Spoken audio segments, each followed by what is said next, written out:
اور ابراہیم علیہ السلام بیٹے کو ذبح کرنے لگے، اللہ نے جنت سے مینڈا بھیجا، اب انہوں نے قربانی مینڈے کی آج تک ابراہیم علیہ السلام کی اس سنت پر صرف مسلمان عمل کرتے ہیں، نہ یہودیوں کے یہاں قربانی ہے نہ عیسائیوں کے یہاں قربانی ہے۔ تو ملت ابراہیمی پر مسلمان ہوئے یا یہود و نصارہ؟ اور پھر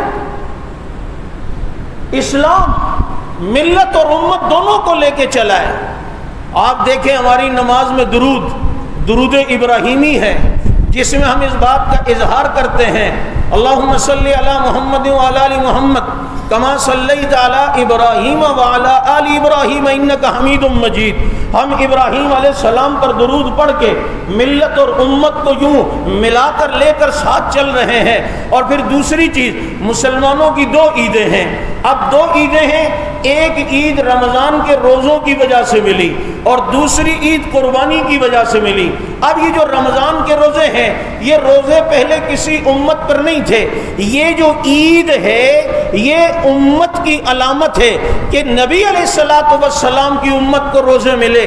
روزے یعنی رمضان کے روزے، اس سے پہلے تو بعض لوگ 10 محرم کا کسی شریعت میں روزہ تھا، کسی کا جمعے کو روزہ تھا، کسی کا جناب داؤد علیہ السلام کی امت میں ایک دن روزہ ایک دن افطار تھا، لیکن رمضان کے روزے یہ نبی علیہ السلام کو ملے تو یہ امت کی ترجمانی ہے کہ یہ نبی کو روزے ملے، اس ہمارے پیغمبر کو یہ رمضان کی عبادت ملی۔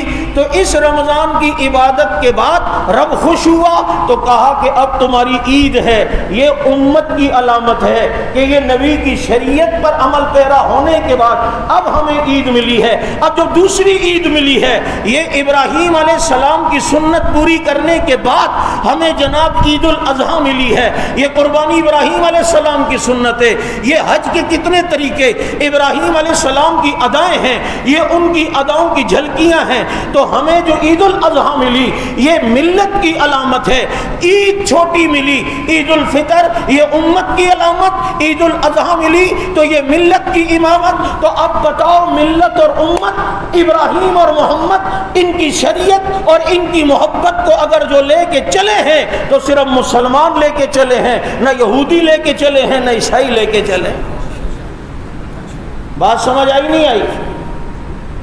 تو خالصتاً ملت ابراہیمی پر اگر کوئی ہے تو وہ صرف اور صرف مسلمان ہیں اور وہ صرف اسلام ہے۔